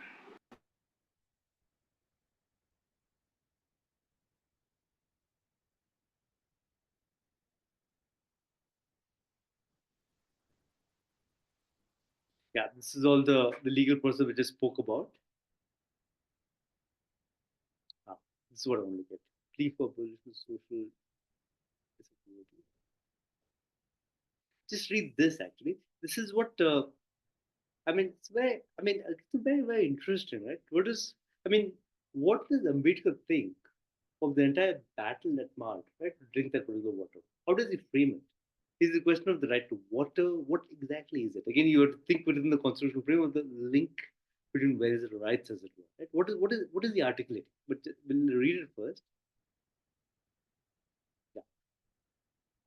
Can somebody please read the highlighted part?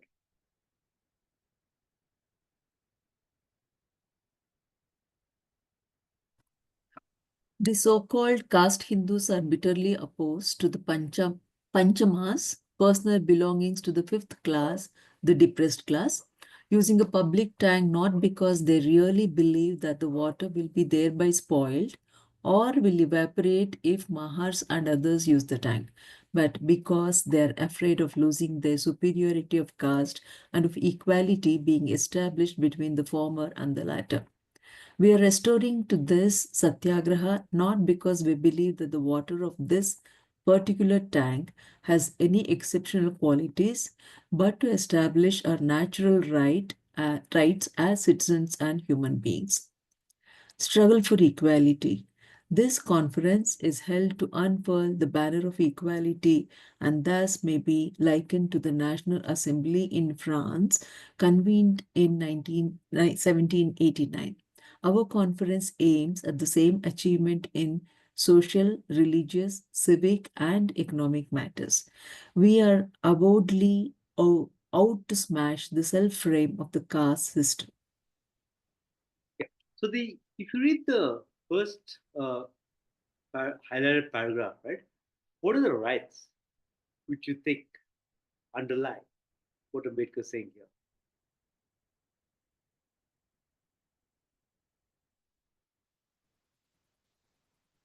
Is it the right to water? No, natural rights as citizens. Yeah. What are they? Right to equality, right to dignity. Excellent. Yeah. So equality is clearly saying equality. There's no problem. Yeah. Equality being established. Right. We're resorting to Satyagraha not because we believe the water has any exceptional qualities, established a natural as a citizen and human beings. Right. And equality. Again, you read the next paragraph, of course, is this conference is held to unfurl the banner of equality. Right. So go back to 14, go back to the preamble. Right.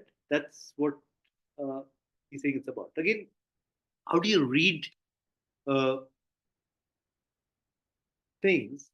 Things is not the right word. How do you read the development in terms of what are the? I'll put it this way: what are the level of generality at which you read a particular matter? It's very important again. Right?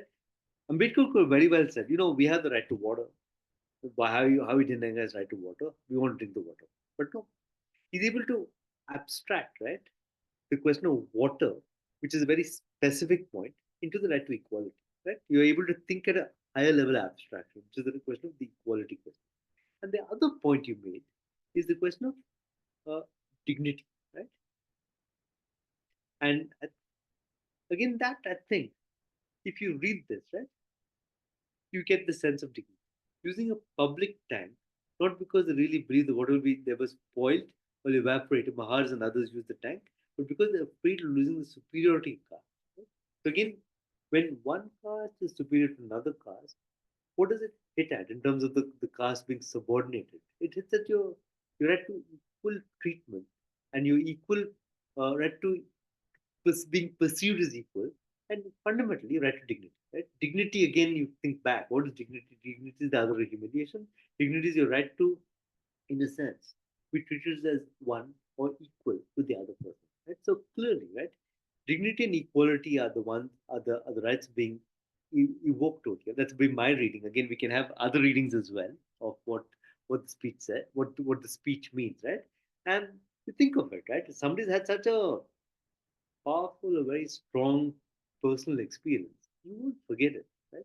You will say, if you get a chance to draft a constitution, you will say, this better be there in the framework of the constitution, right? And similarly, right, you're thinking from the perspective of a baker, right? The question of shops. Why does it feel so strongly about the question of shops? Again, go back, if you haven't read it, go back to reading the Waiting for a Visa, which is the autobiographical fragment, where he makes this point in particular, right? When somebody asks him a question, what about barbers? The answer comes out spontaneously, of course. Shops include selling of services, right? And why he says that is because in Waiting for a Visa, you have the entire point where he says that as children, uh, our sisters used to cut our hair because we couldn't go to the barber, so the barber would not cut our hair, right? So again, you get a sense of how the personal experience can really result in a larger framework. But I think the brilliance, of course, is that he's able to abstract it, right? Abstract it from that personal experience to something larger, and something larger is 15.2, right? Which again, we've referenced caste so strongly, but if you look at it, the other markers of discrimination as well, right? Can be caste, could be other markers as well. So again, the idea, how does law move from the specific to the general? You're talking specifically, or your personal experience is caste, but need not be limited to caste. But that's your contribution in the sense, the making of the constitution. To think in a more broader, more overwhelming, more overarching uh, framework, uh, as it were. So I think that's the point I want to make on 15.2. If there's any thoughts you have on this, we can discuss it. Arvind, there's a couple of questions that has coming throughout the class. Maybe after a while we can pause for those, maybe. We can pause. We can pause now. No problem. 42 anyway. It's fine to pause. Yeah. I had a question about it's more of an academic question in my mind more than the actual reality, but how does one establish like things like caste superiority versus subjugation and so on? Like what one caste feels as being oppressed upon and how society, whether they agree with that It's always like a question in my mind as to who adjudicates at that level about, is it the constitution? Somebody has to say, yes, you are being oppressed, or is it just self-evident? I'm kind of trying to understand it at that level. Yeah, I guess two ways of putting it, right? I mean, going back to the Mahar discussion, I mean, for centuries, the Dalits have been denied the right to drink water from the river tank. Right. Never come up. Nobody's ever made an issue of it. But does it mean that people never thought of it as an issue? That I don't know, right? And again, Yeah. what is the sense of people's perception? And this is a question of anthropological work, sociological work. Do people feel that humiliated? Do people feel discriminated against on grounds of caste? Right? And I think here you'll have to go to literature to try and understand, what is this feeling, or where does this feeling of discrimination really come from? And I can't speak to, I'm sure Suresh Dalala and all of you are examples from Tamil Nadu, but in Karnataka, right, the great novelist is someone called Kuvempu, right? Written a couple of, and one novel which is called, which is translated with translation available actually, Bride in the Hills, right? And there, for example, you get a sense of how the oppressed feel about the question of discrimination, right? And on surface view, the oppressed seem, I mean, it seems they're not protesting, they're not fighting back, because that's not 19 the time Kuvempu was writing. That's not possible. But are they unhappy? They're very unhappy. Right? How do they express the unhappiness? Again, a sociologist, an anthropologist makes the point. You look at what we call weapons of the weak, right? Are they, if the master commands, do they come slowly? Do they come fast? Do they pretend not to hear? The different ways people have of manifesting their resistance. That's one part of the answer, or one part of the way of thinking about this. But the other is, the state is very clear. The law of the state, I mean, law of the state in terms of 17, right? Prohibition of practice of untouchability is clear. And what 17 challenges is the system. What is, again, going back to very, very interesting, what is Ambedkar's fundamental problem with what he calls the Rigveda verse, what he calls the Purusha Sukta, which talks about the Brahman from the head, the Shudras from the feet, etc. Right? He said, look at other creation myths. In no other part of the world are people arranged hierarchically in terms of by religion. Other creation myths, he goes to, again, fascinating way of thinking, right? How do you make sense of this? He says, hey, this is your creation myth. What is the creation myth of the Egyptians, or the creation myth of the Assyrians? He says, there, people who God creates are not created in the hierarchical fashion. It's only in India that there is a hierarchical creation. So you have to challenge that, right? And challenging that is really it's a it's more difficult in the Indian context because you have religion underlying it, right? And that's why it's such a difficult thing to shake. Is again, it's a Baker's viewpoint. Sorry, I don't know if I answered the question, and I'll please leave it. No, I got an idea. Thank you so much. Yeah, I think again, seeing it from the context of gender is more easily, I mean, understood, because we know that women are discriminated in everyday terms within their household. Now, is there a law to protect women? Is the Constitution equally applies to women? Women are equal before law. They are entitled to equal protection of law. They are entitled to equal opportunities. But in reality, can really women make use of that equal, so-called theoretical equal opportunity? Yeah. Still, it's very far from realization. Now, so it's not just law. See, law together with social movements, together with social infrastructure alone can help us realize any of these, I think, fundamental rights. So yeah, I think it's always work in progress. We are far ahead of where we were, but still a long way to go. Lead the other question. Anything else we can? Yeah, there's one question from Uday or Subhashri maybe. They ask, is morality rooted in fundamental rights? Sorry, what? Is morality rooted in fundamental rights? This came during the part when you were taking us through the different fundamental rights. Yeah, I see. Again, see, this is a. I mean, you look at the textual basis, right? Where is the word morality evoked in the Indian Constitution? And it's in 1902, right? And it's not a very pleasant place for it to be there. It's invoked as a restriction. Right to freedom of speech and expression can be restricted on grounds of morality. That's what the 1919 says. And go back, right? Go back to our discussion on the objectives resolution. Ambedkar's point is you should not have the right to thought, expression, belief, faith, and conscience limited by morality and law. That was the point he makes. And of course, that's C1, right? That's C1. But if you look at C C3, is of course that had discussion on constitutional morality and C2 and C3.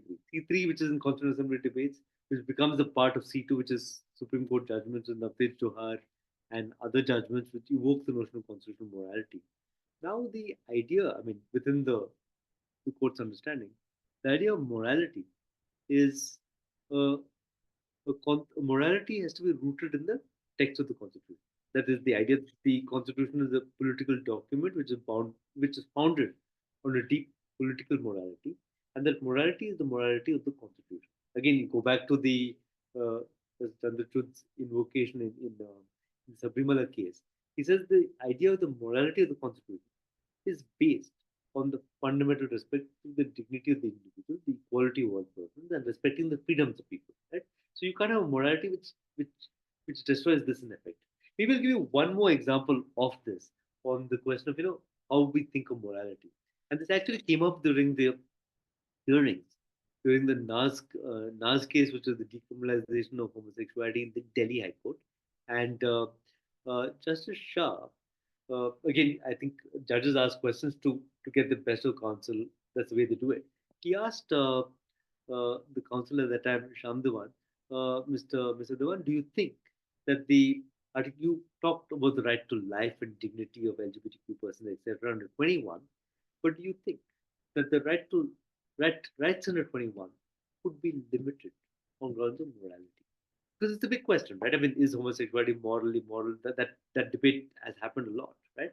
And Sham's response at that time, he said, "See, you can talk about limitations to a range of rights, which is 19 rights.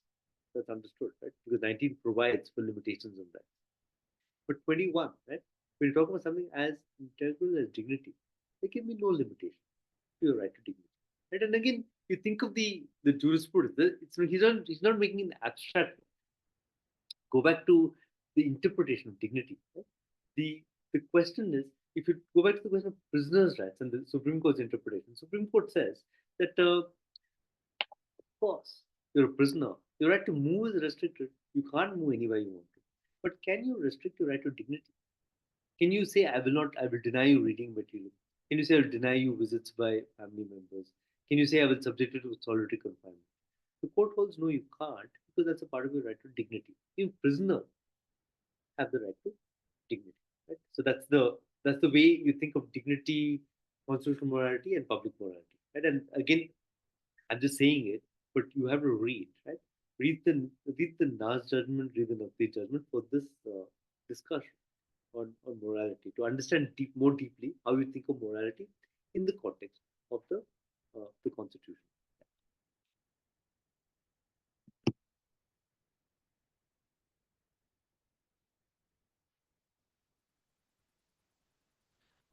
If we have Vinutha has a question. Article 25(1) subject to public order, morality, and health. Could you please expand on these? yeah, Saila, do you want to do this? I think that, see, all the limitations we'll deal with it in when we are dealing with 19, no? Because that's a chapter in itself. So if you have something you add. Yeah, just a simple point which I'll add, which is a point I already made actually, just to repeat myself again, is the question of limitations, is the idea that when you say freedom of religion, right, it's a very over-encompassing right. Right? Freedom of religion could include practices that exclude women, could include practices which are discriminatory on grounds of caste. So that there has to be some limitation. to your right to practice your religion. There's no limitation. Then I can say that my right to practice my religion discriminate against is to say that no, women should always wear the hijab, or to say that women to say that sati, you can't prohibit the question sati because it's a question of my religion. All of these things you can say. So because to deal with that problem, you have the question of limitations in 25. One.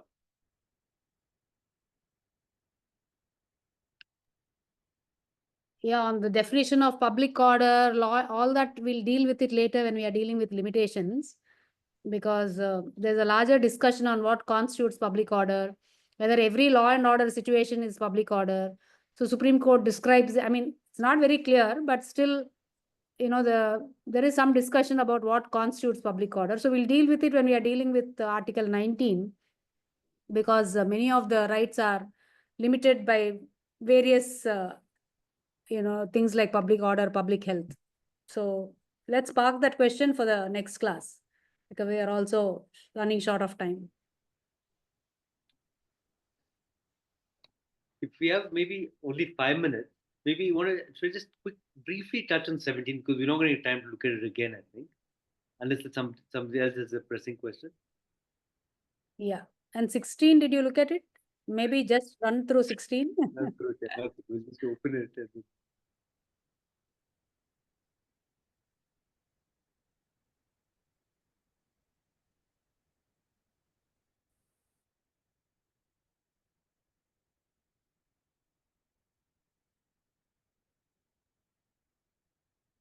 Yeah, can you see the constitution? Your screen is still showing that Mahad Okay. Satyagraha.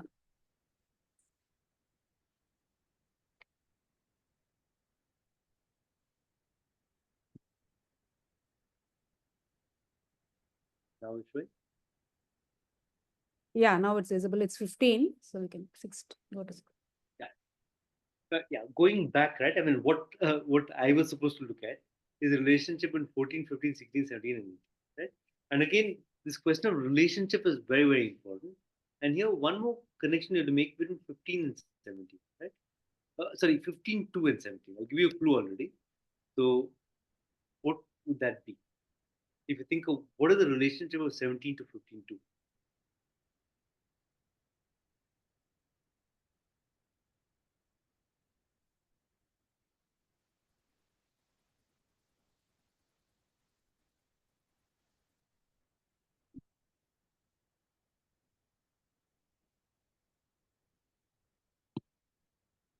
Yeah, okay, fine. We don't have much time, so maybe I'll just make the point. Arvind, could you also go to Article 16 once? Yeah, no, just look at 17. Let's complete 17.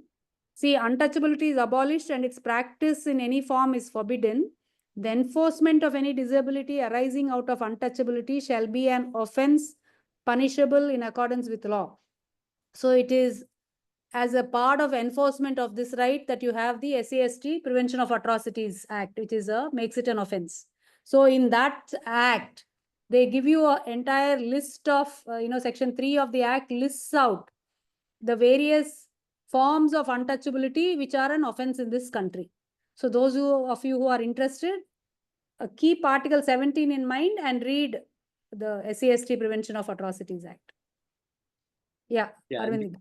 The other critical point is the relationship between 15, 2 and 17 is again, we're concerned about the question of citizens who may discriminate, who may practice untouchability. Right? If you're only prohibiting the state from practicing untouchability, that's one part of it. But here, the critical interest in 15, 2 and 17 is the fact that society is as much a vehicle for discrimination as the state is. Right? And so again, think of the relationship between one more provision, 15 to 17 and 23. Right?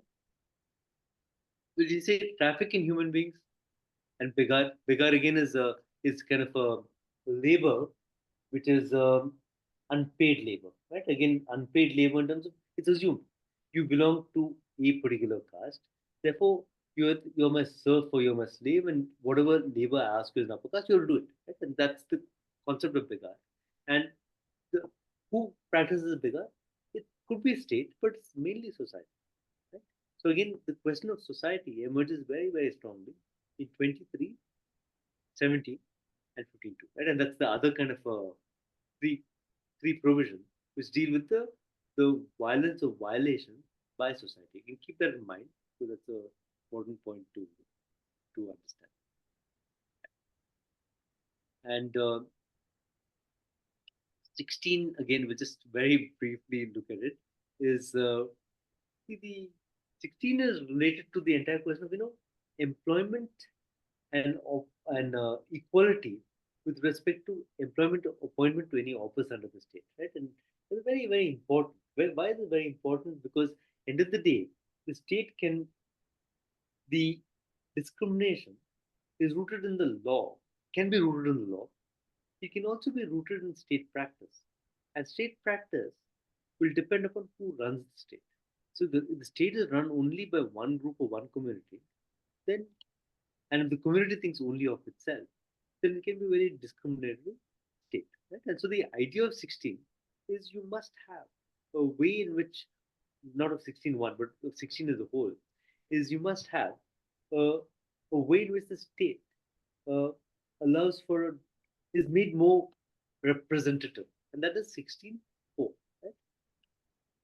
To read it again, is nothing in the article shall prevent the state from making any provision for the reservation of appointments of posts in favor of any backward class of citizens, which, in the opinion of the state, are not adequately represented in the services under the state. Right? So, several points over here, but the point I am highlighting here is not adequately represented. Right? So, the understanding that discrimination will happen if you don't address the question of backward classes of citizens being adequately represented in the services under the state, discrimination will happen. So you address that. And that's again going back to, if you remember Saila's invocation, that's the question of substantive inequality, substantive equality. Formal equality, everybody is equal, fine, story over. But if one chap is one grouping because of the levels of education they have, cannot even apply to your jobs under the state, what happens then? You have to make an effort, because if all groupings are not adequately represented, then the state will be discriminated. You address that fundamentally. So One of the questions asked is, why is this not applied to private industry? Why is this applied only to the government? I think this is an issue that's going on. It's being debated, discussed, etc. It's a policy session. Enough pressure has to come, and the corporate world is pushing hard for even these reservation benefits to be excluded. Again, that issue of private sector reservation requires much different type of a discussion. Maybe we can take it later on in the mini codums. Sure. And as I keep saying, that each of the issues worth discussing in greater detail. So you just have to keep in mind, right? And maybe to the extent possible, discuss it and read up further on these points. Any resource references you want, we can always pass it on to you. Okay, can we just briefly have a feedback about from people? How is it going? Any suggestions? We're going to be reaching halfway mark. Any suggestions? Any comments? Responses? I normally like to ask, how boring is it going? What's the boredom index? As a non-legal person, I would say that I'm learning a lot about paying attention to key parts of text that I'm not used to. So that is very interesting for me, because I read it in totality, and as opposed to figuring out what the intent of certain parts of the text were. So yeah, that's interesting to me in trying to interpret what the writers or the framers of the Constitution intended. Can we have some clarity about the readings for each week? Because sometimes there's confusion about what we're supposed to read. This time's reading wasn't shared in advance. if it can be added to the folders or we can be informed in advance, it would be nice for us to go through them. We'll do that, Janvi. There's been some logistics issues amongst us in this last thing because we were racing against a lot of deadlines. So this time we'll make sure by this Sunday it should be the next set of things will be put up. Okay, thank you. Thank you. Yeah, otherwise, how is it going? Are you all able to follow it? Is this method okay? Is something else required?